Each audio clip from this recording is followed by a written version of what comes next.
할렐루야.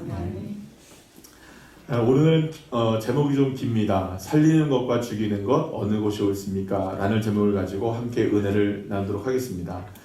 2001년입니다. 2001년 1월 26일 오후 7시 15분경에 일본 도쿄의 시노코부 전철역에서 선로에 떨어진 일본인을 구하기 위해서 한 청년이 뛰어들었다가 달려오는 전동차를 미처 피하지 못하고 안타깝게 죽는 사건이 일어났죠. 이 사건의 주인공이 바로 여러분들도 잘 알고 계시는 이수연 청년입니다. 당시 27살이었던 이수연 청년은 일본 도쿄에 있는 일본 어학교 아카문카이에 유학 중이었는데 한 사람을 구하려다가 그만 자신의 목숨까지도 잃게 되었고요.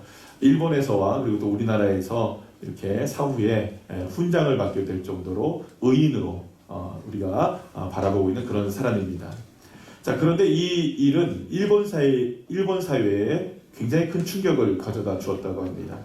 이웃은 아란 것 없이 나만의 안락함과 이익을 추구하고 살았던 이 현대인들에게 자신의 온몸을 던져서 생명을 구하려 했던 이 이수연 청년의 의로운 행동은 시대와 또 국경을 초월한 진정한 인간애가 무엇인지를 보여주는 그런 일이었다고 평가가 되어지죠. 이렇게 이 땅에는 이웃들을 살리기 위해서 자신을 희생하기로 결단하는 의로운 사람들이 종종 있는가 하면, 그러나 내가 살기 위해서 이웃이 죽어가는 것에는 전혀 관심이 없고, 또 심지어는 내가 살기 위해서 누구를 죽입니까?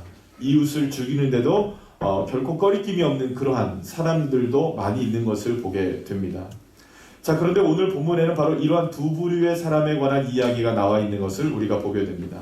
여러분, 오늘 본문 마가복음 3장 4절 말씀을 우리 다 같이 함께 읽어보겠습니다. 시작. 그들에게 이르시되 안식일에 선을 행하는 것과 악을 행하는 것, 생명을 구하는 것과 죽이는 것 어느 것이 옳으냐 하시니 그들이 잠잠하거늘 이라고 말씀합니다.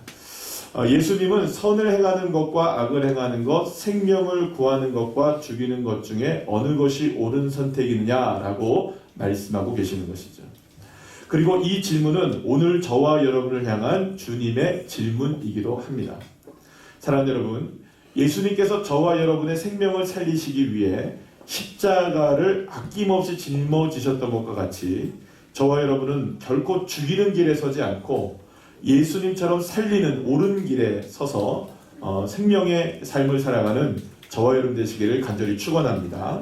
자, 오늘 먼저 본문에서는요, 생명을 죽이는 사람들의 이야기를 들려주고 있는 것을 보게 되는데요. 오늘 본문 마가복음 3장 6절 말씀, 우리 성경을 보시면서 오늘은 좀 보셔야 될 것 같습니다. 3장 6절 말씀을 함께 보도록 하겠습니다. 시작. 바리새인들이 나가서 곧 헤롯 당과 함께 어떻게 하여 예수를 죽일까 의논하니라 라고 말씀합니다.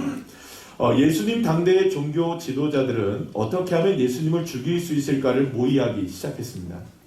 그 중에 대표적인 그 사람들이 어떤 사람들이냐면 한번 따라할까요? 바리새인. 이름을 많이 들어보셨을 겁니다. 이 바리새라는 말은요, 구별된 자를 뜻하는 말인데요. 이스라엘에서 자랑스러운 종교 전통과 율법을 수호한다고 말하고 있는 이 하시딤이라는 사람들의 부류가 있는데, 이 경건하고 아주 율법을 잘 수호하는 이 하시딤의 후예가 바로 이 바리새인이라고 말합니다. 이 바리새인들의 처음 의도는 매우 동기는 순수했고 좋았습니다. 종교가 이래서 되겠는가? 우리라도 더 구별되고 더 헌신된 생활을 하자 하면서 자기들만의 어떤 차별화된 신앙의 열정으로 율법을 더 강하게 지키기 시작했고 더 열심히 하나님을 믿기를 원했던 사람들이 바로 이 바리새인이었습니다. 자, 그런데 문제가 있죠. 그토록 예수님을 열심히 믿고 그토록 하나님을 열심히 믿고 그토록 율법을 잘 지켰음에도 불구하고 이상하게 그들은 하나님의 아들이신 예수님이 이 땅에 오셨음에도 불구하고 그를 하나님의 아들로 알아보지 못합니다. 여러분, 아이러니 아닐까요? 그리고 또 오히려 어떤 사람들이 되어집니까? 오늘 본문에서도 보면 그들은 예수님을 죽이려고 하는 사람, 생명을 죽이려고 하는 사람들로 변질되어서 예수님을 죽이려는 이 모의까지도 하게 되는 사람들로 변화되게 되는 것을 보게 됩니다. 사랑하는 여러분, 예수님을 사랑하고 하나님의 뜻을 따른다고 하는 그리스도인된 저와 여러분 역시 사실은 바리새인들과 같은 오류에 얼마든지 빠질 수 있다는 것을 결코 잊어서는 안 되는 것입니다. 우리도 영적으로 깨어서 정신을 바짝 차리지 않는다면 어느새 저와 여러분 역시 바리새인이 있었던 그러한 자리에 저와 여러분이 앉지 말라는 그런 장담을 할 수가 결코 없다는 것이죠. 베드로전서 5장 3절 8절 말씀은 이렇게 말씀합니다. 근신하라 깨어라 너희 대적 마귀가 우는 사자같이 두루다니며 삼킬자를 찾는다라고 말합니다. 사랑하는 여러분, 우리의 대적 마귀는 결코 믿음의 사람들을 호락호락하게 신앙생활하도록 내버려 두지를 않는다는 것이죠. 그렇기 때문에 더욱더 근신하고 깨어 있어야 한다는 것입니다. 따라합시다. 근신하고 깨어 있자. 할렐루야. 근신하고 깨어 있지 않으면 어느 순간 우리가 마귀에게 이렇게 사로잡힌 바 되어 우리의 영이 혼미해지고 주님을 온전히 바라보지 못하고 심지어는 생명과 죽음, 선과 악조차 구분하지 못하는 사람들로 전락해버릴 수 있다는 것입니다. 그렇다면 어쩌다가 바리새인들이 그렇게 되어버린 것일까요? 우리는 오늘 본문에서 한 두 가지 이유를 발견하게 되는데요. 그 첫 번째 이유가 바로 따라합시다. 완악함 때문이었다고 말합니다. 오늘 본문 마가복음 3장 5절 말씀 여러분 함께 읽어보겠습니다. 시작. 그들의 마음이 완악함을 탄식하사 노하심으로 그들을 불러보시고 이렇게 말합니다.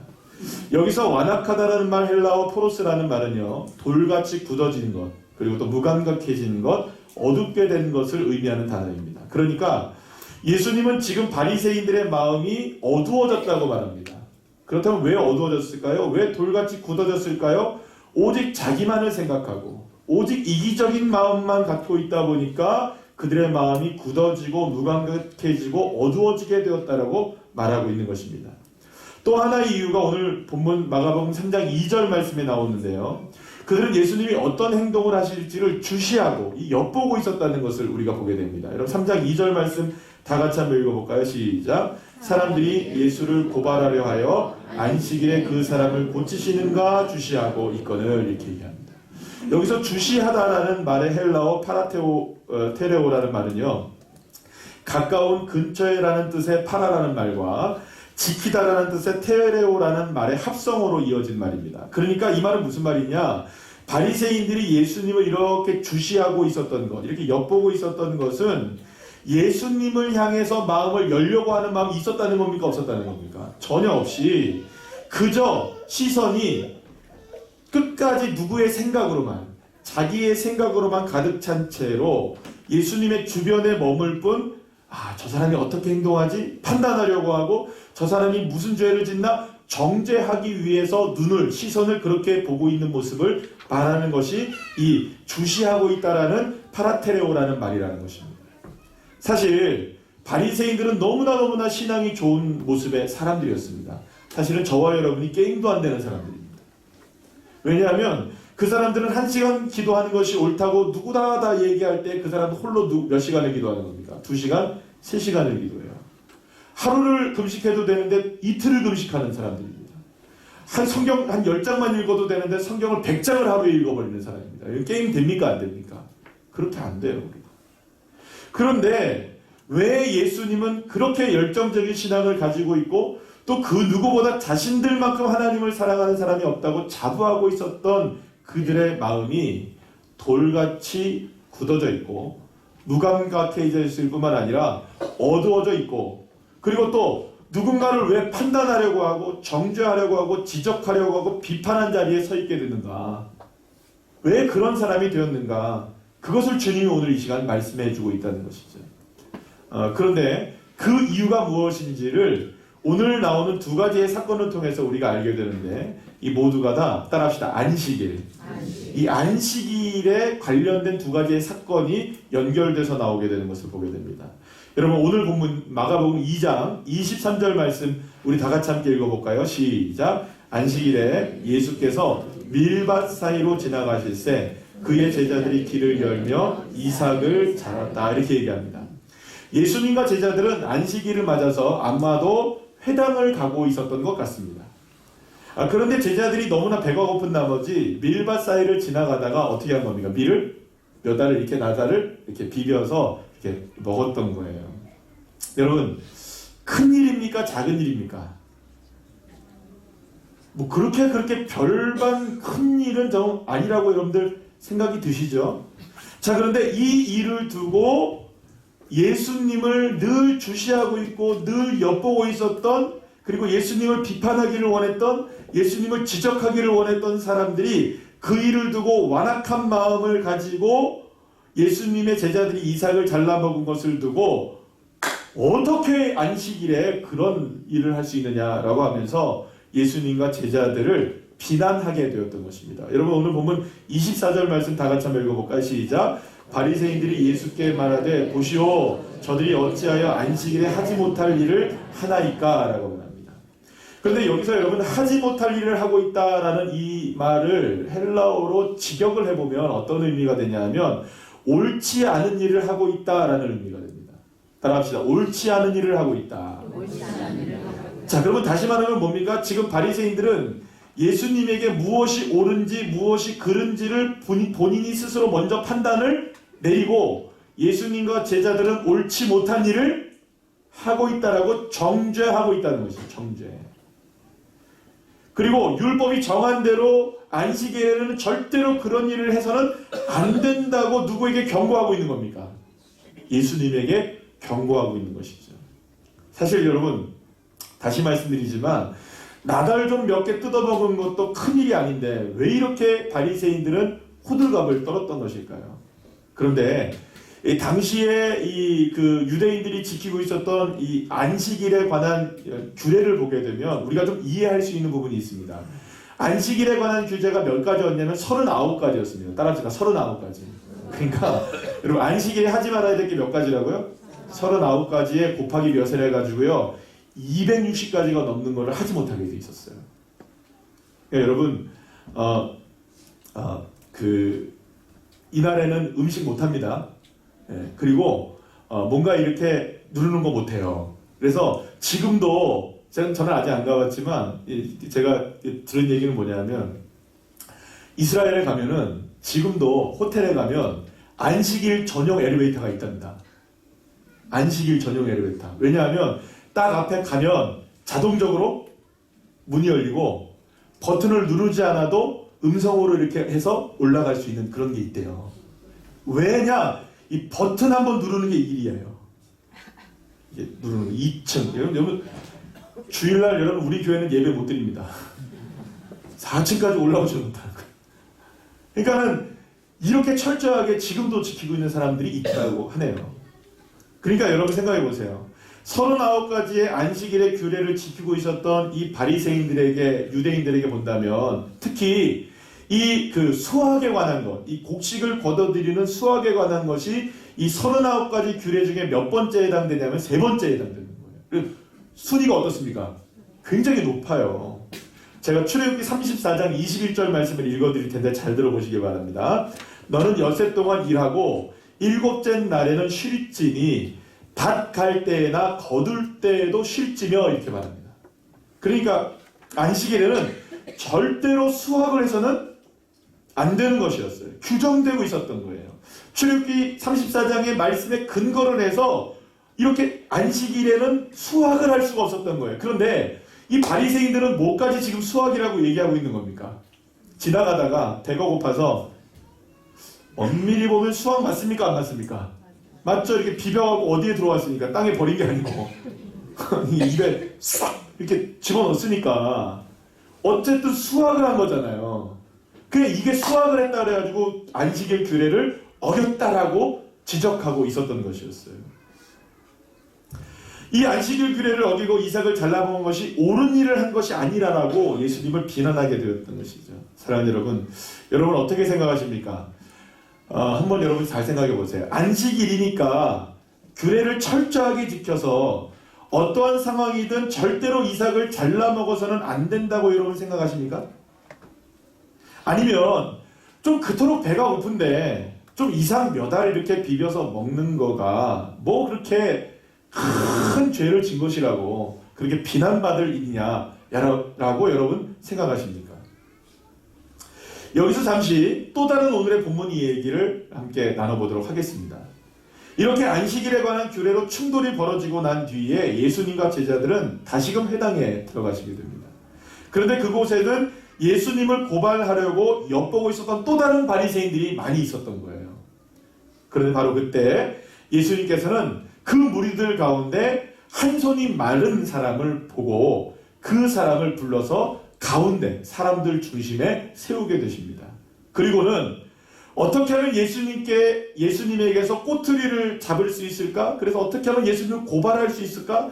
어떻게 예수님을 정죄할 수 있을까라고 그렇게 그 꼬투리를 잡으려고 했던 바리새인들을 향해 여러분 오늘 본문 마가복음 3장 4절 말씀 우리 다 같이 한번 찾아보실까요? 다 같이 3장 4절 말씀 시작. 그들에게 이르시되 안식일에 선을 행하는 것과 악을 행하는 것 생명을 구하는 것과 죽이는 것 어느 것이 옳으냐 하시니 그들이 잠잠하거늘 이렇게 말합니다. 사랑하는 여러분, 안식일의 규례를 지키지 않았다면 예수님에게 무엇이 옳으냐고 따져 묻고 있었던 바리새인들을 향해 예수님은 진짜 옳고 그른 것의 판단 기준이 무엇인지를 말씀하고 계시는 것이죠. 그렇다면 여러분, 예수님은 선을 행하는 것과 악을 행하는 것 중에 어떤 것이 옳은 일이라고 말씀하시는 걸까요? 생명을 살리는 것과 죽이는 것 중에 어느 것이 옳은 것이라고 말씀하고 계시는 걸까요? 그렇다면 여러분들은 어떻게 생각하십니까? 여러분, 생명을 살리는 게 낫습니까? 죽이는 게 낫습니까? 선을 행하는 게 옳습니까? 아니면 악을 행하는 게 옳습니까? 정답은 너무나 분명합니다. 고민할 것도 없습니다, 여러분. 선을 행하는 것과 생명을 살리는 것이 옳은 일이고 악을 행하는 것과 죽이는 것은 옳지 못한 일이죠. 여기에 여러분 이의를 제기하실 분이 있습니까? 없습니까? 없죠. 그런데 바리새인들은 이러한 너무나 명확한 문제를 두고 다른 해석을 하게 되었던 거예요. 다른 해석. 바로 그 해석의 기준이 뭐였냐? 따라합시다. 규례였던 것이죠. 선과 생명이 옳은 것이긴 하지만 여러분 선과 생명은 옳습니까? 안 옳습니까? 옳은 것이긴 하지만 바리새인들의 입장에서는 규례에 어긋나기 때문에 문제다라는 겁니다. 규례에 어긋나기 때문에 안 된다는 겁니다. 그런데 여러분 이 말을 바꿔 말해서 한번 생각해 보세요. 바꿔서 악과 죽음이 나쁜 것이긴 하지만 규례에 어긋나지 않는다면 괜찮다는 거 아닙니까? 결국 제 말이 틀립니까?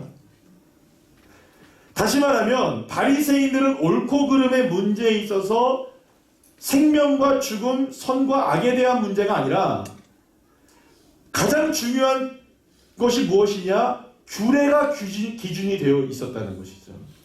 자, 그렇다면 도대체 생명을 살리는 것보다 더 중요하고 선을 행하는 것보다 더 옳다고 말하는 그 규례, 과연 그 규례란 무엇을 말하는 것일까? 이와 관련해서 오늘 본문에서 제기되고 있는 안식일의 규례를 가지고 제가 좀 설명을 드리도록 하겠습니다. 여러분 본래 안식일에 해당하는 히브리어가 뭐냐면 샤바트라는 단어입니다. 근데 샤바트라는 단어는 말 그대로 어떤 날이냐? 따라합시다. 쉬는 날. 쉬는 날이 이 안식일이에요. 자, 그렇다면 여러분 안식일은 여러분들한테 퀴즈 하나 내겠습니다. 안식일은 왜 만들어졌죠? 안식일은 왜 만들어졌습니까? 모르십니까? 예. 창세기 2장 3절 말씀을 제가 읽어드릴게요. 이렇게 말씀합니다. 하나님이 그 일곱째 날을 복되게 하사 거룩하게 하셨으니 이는 하나님이 그 창조하시며 만드시던 모든 일을 마치시고 그날에 안식하셨음이니라. 그러니까 하나님께서 일곱째 날에 안식을 하셨던 것, 여섯 날 동안에 하나님께서 세상을 창조하신 이후에 마지막 날 일곱째 날에 쉬신 것에 기원을 두어 안식일이 만들어진 겁니다. 자, 그런데 이 날은 어떤 날이냐? 따라합시다. 안식하며 복을 받는 날. 복을 받는 날이 어느 날이에요? 안식일이었어요. 이 날은 그러니까 여러분 지긋지긋하거나 무서운 날이 아닙니다. 복이 넘쳐나는 날이고요. 하나님께서 구별되게 하신 날이고요. 하나님께서 거룩하게 하신 날이고요. 하나님께서 우리에게 안식을 허락하신, 쉼을 허락하신 그런 날이라는 거예요. 자, 그렇다면 여러분 잘 생각해 보세요. 누구에게 복을 주기를 원하셨을까요? 누가 휴식을 누리길 원했던 것일까요? 여러분 생각해 보시면 엿새 동안 하나님이 창조를 하셨으니까 피곤하시겠죠, 그죠? 하나님 여러분 안 피곤하시게? 여러분들 엿새 동안 일하고 피곤하세요, 안 피곤하세요? 안 피곤하세요? 네, 피곤하세요. 지금도 이렇게 주님을 가끔 이렇게 만나시기도 하고 예배를 드리면서. 그게 뭐 여러분 이해합니다. 저도 피곤합니다. 저도 이렇게 합니다. 그런데 여러분 우리가 엿새 동안 일하고 하나님이 엿새 동안 창조를 쭉 하신 다음에 피곤하셨으니까 난 귀찮게 하지 마. 난 쉴 거야. 나 피곤해. 하시면서 자신을 위해서 쉰 날이실까요? 여러분 그렇다면 하나님께서 이 날을 복되게 하셨는데 도대체 누구에게 복을 주시기 위해서 복을 허락해 주시는 걸까요? 하나님이 복을 많이 받기 위해서 복된 날로 만드실 건가요? 여러분 아닙니다. 하나님은 복이 더 이상 필요가 없으신 분이세요. 왜냐하면 그분은 스스로 계신 분이시고 할렐루야. 그분은 홀로 영광을 받으시는 분이시고 복 덩어리시기 때문에 사실은 그분에겐 복이 필요 없습니다. 쉬실 이유도 없는 것이죠. 그렇다면 이 안식일은 누구를 위해서 존재하느냐? 누구에게 복을 주시고 누구에게 쉼을 주시길 원하냐? 그것은 바로 저와 여러분, 인간에게 쉼을 주시고 복을 주시길 원한다. 그래서 여러분 오늘 본문 마가복음 2장 27절 28절 말씀 우리 다 같이 한번 읽어볼까요? 시작. 또 이르시되 안식일이 사람을 위하여 있는 것이요 사람이 안식일을 위하여 있는 것이 아니니 이러므로 인자는 안식일에도 뭐라고요? 주인이니라. 할렐루야. 사랑하는 여러분, 예수님도 분명하게 말씀하시는 거예요. 안식일은 누구를 위해 있다? 사람을 위해 있다. 그러니까 사람을 위해 있다는 말은 우리가 주인이라는 말이 아니고요. 왜냐하면 주인은 누구시니까? 주님이 주인이라고 분명히 말씀하시니까 우리가 주인 되어서 우리가 마음대로 하자는 그렇게 쉬자라는 이 의미가 아니라 우리에게 주님께서 일주일 동안의 삶을 통하여서 쉼을 주시고 또 세상에서 받지 못하고 누리지 못했던 복까지도 어디서 받게 하시는 이 안식일을 통해서 받게 하시는 날이 어느 날이다. 이 안식일이고 주일이라는 것입니다. 사랑하는 여러분, 하나님은 사람들이 주님 안에서 진정한 쉼을 누리고 진정한 복을 누리게 하시려고 이렇게 안식일을 허락해 주셨던 것이죠. 그렇기 때문에 진정한 쉼과 복은 오직 누구 안에서만, 하나님 안에서만, 주인이신 예수 그리스도 안에서만, 그리고 그분과의 교제를 통해서만, 말씀을 읽고 예배를 드리고 풍성한 찬양을 통해서만, 할렐루야, 그렇게 이루어질 수 있는 날이 바로 어느 날이냐? 안식일이라는 것이죠. 왜냐하면 이 날을 통해서 주님께서는 진정한 쉼이 무엇인지 모든 짐들을 다 누구에게 내려놓고 주님께 내려놓고 주님이 주시는 복을 받고 내 것은 내려놓고 주님 것은 받는 날. 할렐루야. 이 날이 바로 어떤 날이냐? 안식일 주일이라는 것이죠. 그래서 하나님이 창조하신 모든 생명의 가치를 온전하게 누릴 수 있는 날이 어느 날이냐? 바로 이 안식일이고 주일인 줄로 믿으시길 바랍니다. 그 어떤 교회보다 그 어떤 제도와 간섭보다 더 중요한 것은 바로 이렇게 우리 사람이 안식을 누리고 쉼을 얻고 복을 받는 데 있었다는 것입니다. 그러니까 이건 무슨 말이냐? 결국에는 생명을 살리는 것과 선을 행하는 것보다 우선시 될 수 있는 것은 없다라는 의미를 갖고 있다는 것이죠. 왜냐하면 하나님 안에만 무엇이 있습니까? 생명이 있고, 할렐루야. 하나님 안에만 선이 있기 때문에 하나님을 벗어나면 생명이 없습니다. 하나님을 벗어나면 악입니다.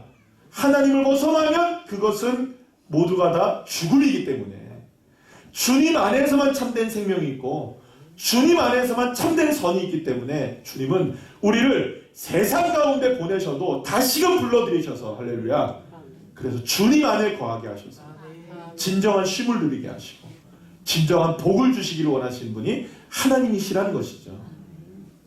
그렇기 때문에 여러분, 하나님 안에 있을 때에만 우리가 진정한 안식을 누릴 수 있는 것입니다. 하나님 안에서만 진정한 행복을 누릴 수 있는 것입니다.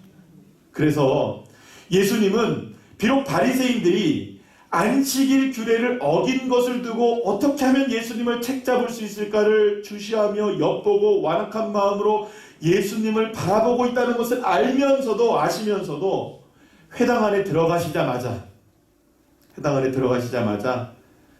어느 순간에 눈이 하나 딱 꽂힌 거예요. 누구에게? 손이 마른 사람에게 눈이 꽂힌 거예요. 분명히 이 사람을 고치면 수많은 사람들이 예수님을 비난할 걸 주님이 아셨습니까? 모르셨습니까? 아셨죠. 그럼에도 불구하고 예수님은 생명 때문에 선한 일을 하셔야 되기 때문에 규례보다 더 중요하기 때문에 예수님은 생명을 살리는 일에 자신을 던지셨던 것이죠. 여기에 손 마른 사람을 바라보는 두 가지 시선이 있는 것을 우리가 보게 됩니다. 하나는 따라합시다. 생명을 살리는 시선.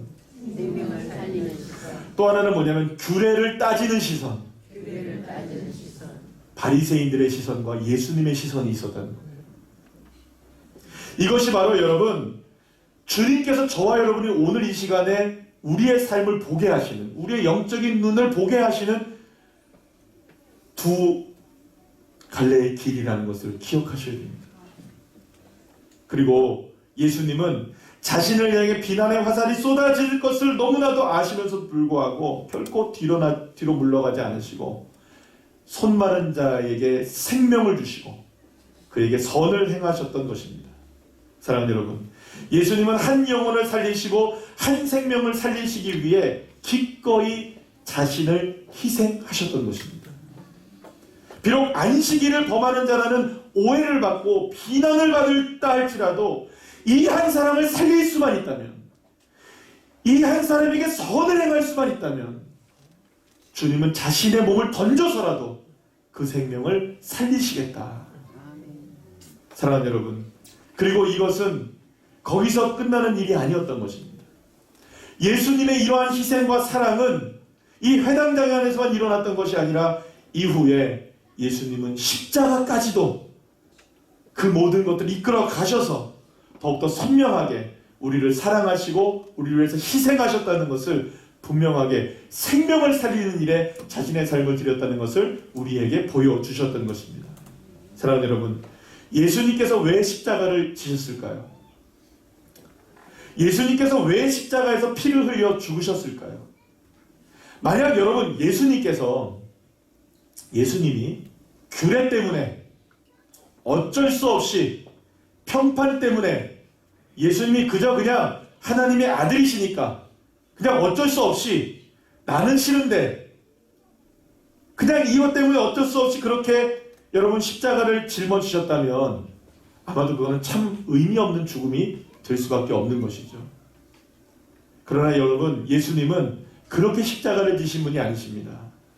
오직 저와 여러분 한 생명 살리시기 위해서, 저와 여러분이 하나님의 자녀가 되는 권세를 누리게 하기 위해서, 진정한 하나님 안에서의 안식을 누리고 진정한 하나님 안에서의 복과 행복을 누리게 하시기 위해서, 할렐루야, 저와 여러분을 위해 십자가에 자신의 생명 던져 저와 여러분을 구원하시고 생명의 길로 인도하신 줄로 믿으시길 바랍니다.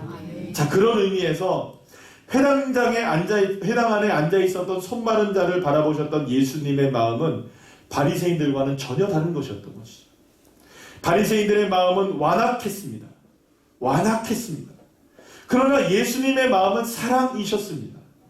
바리새인들의 시선은 엿보는 시선이었지만 예수님의 시선은 긍휼한 시선이었던 것이죠.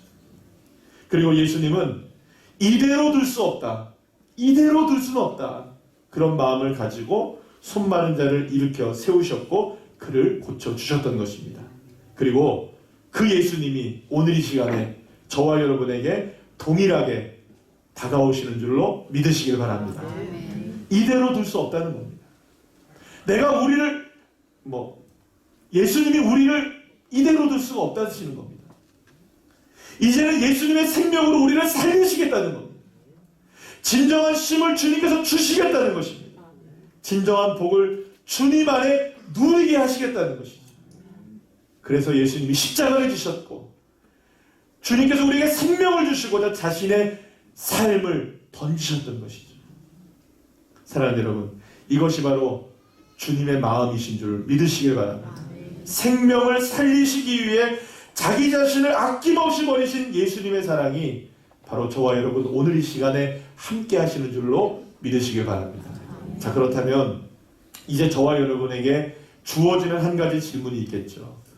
저와 여러분은 그렇다면 어느 길을 걷고 있을까요? 살리는 길을 걷고 있을까요? 죽이는 길을 걷고 있을까요? 여러분, 어느 것이 옳은 길일까요? 살리는 자의 길일까요? 아니면 죽이는 자의 길일까요? 사랑하는 여러분, 무엇이 옳은지를 분별하셔야 합니다. 생명을 살리시는 주 예수님의 옳은 길을 걸어가는 저와 여러분 되시기를 간절히 축원합니다. 그러기 위해서는 여러분 무엇보다 따라합시다. 깨어 있어야 한다. 깨어 있어야 한다. 우리의 굳어진 마음이 정말 굳어졌는지 안 굳어졌는지에 대해서 이거를 판단할 수 있도록, 여러분 이거를 알 수 있도록 우리가 영적으로 깨어 있어야만 한다는 겁니다. 완악한 마음은 깨어져야만 하기 때문에 깨어 있어야 된다는 것이죠. 에스겔서 36장 26절 말씀은 이렇게 말씀합니다. 또 새 영을 너희 속에 두고 새 마음을 너희에게 주되 너희 육신에서 굳은 마음을 제거하고 부드러운 마음을 줄 것이며. 할렐루야. 사랑하는 여러분, 우리의 굳어진 완악한 마음을, 바리새인들과 같은 이렇게 완악한 마음을 생명의 길을 선택하지 못하고 선한 길을 선택하지 못하고 악하고 죽음의 길을 선택하려고 하는 우리들의 이 악하고 죄악된 본성의 이 악하고 완악한 마음이 어떻게 부드러워지고 어떻게 제거될 수 있는가? 딱 하나입니다. 따라합시다. 새 영이 우리 마음에 임하면. 할렐루야. 새 영, 성령의 역사만이. 믿습니까?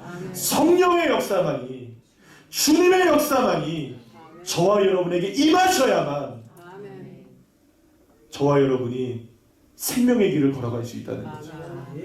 제가 오늘 오래간만에 중고등부 설교를 했습니다. 중고등부 설교도 얼마 남지 않았을 것 같습니다. 그런데 오늘 중고등부 설교의 제목이 뭐냐면 유혹을 떨쳐버리라는 거예요. 그러니까 어떻게 해서 유혹을 떨쳐버릴 수 있느냐, 이걸 제가 중고등부 아이들에게 말했어요.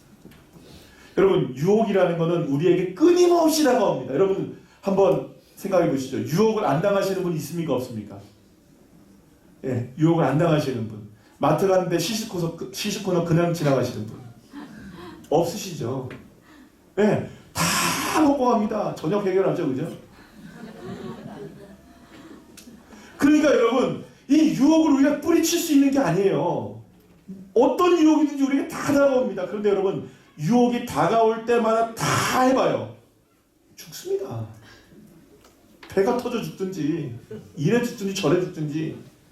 만약에 우리가 유혹에 따라서 계속 살아간다고 생각한다면 여러분, 우리는 살 수가 없을 거예요. 우리 중고등부 애들한테 그렇게 얘기했어요. 야, 니들이 만약에 지나가는 여자가 다 내 여자친구 된다고 생각해봐. 기분 좋냐니까 지 웃어요. 진짜 좋을까요, 여러분? 이건 얼마나, 이건 진짜 비극 중에 비극입니다. 관리가 안 돼요, 관리가. 어떻게 이게 뭐 안 돼요? 그러니까 여러분 보세요. 유혹은 다가올 수 있으나 유혹을 뿌리쳐야죠. 유혹이 내 마음을 점령하지 못하도록 내 마음의 주인이 예수님으로 가득 차고 성령으로 가득 차 있어야 이 굳어진 마음이 제거되어지고 유혹을 따라 썩어져가는 옛 습관들을 벗어버릴 수 있고 주님의 성령의 은혜로 우리가 부드러운 마음이 되어지고 생명을 살리는 길을 선택하게 되고 선한 일을 할 수 있게 된다는 것이죠. 사랑하는 여러분, 저와 여러분에게 오늘 이 시간 성령의 임하심이 있는 줄로 믿으시길 바랍니다. 주님의 영이 임하셔야만 해요. 성령 충만하시길 바랍니다. 따라합시다. 성령 충만하자. 성령 충만하자. 주님 안에서 진정한 쉼과 복을 누리는 저와 여러분 되기를 간절히 축원합니다. 오늘 이러한 새 영으로 성령으로 충만한 믿음을 가지고 이제는 죽음의 길이 아니라 생명의 길을 걷는 믿음을 가지고 오늘 이 시간 성찬식을 했으면 좋겠습니다. 예수님께서 흘리신 보혈의 피는 생명의 길이십니다. 주님께서 생명을 버리셨기에 우리가 살아날 수 있었듯이 우리도 우리를 버리면 우리 안에 성령으로 충만해지고 예수의 영으로 충만해지면 우리를 버리고 우리의 주님께서 주신 안식과 평안함을 누리게 될 줄 믿으십니다. 믿으시길 바랍니다. 이제는 내 안에 새 영을 주신 주님을 바라보며 선과 악과 생명과 죽음이 마구 뒤엉켜져 있는 이 혼미한 세상 속에서 오직 영으로 성령으로 악과 죽음을 이겨내고 선과 생명의 길을 걸어가는 저와 여러분 되시기를 간절히 축원합니다. 기도하시겠습니다.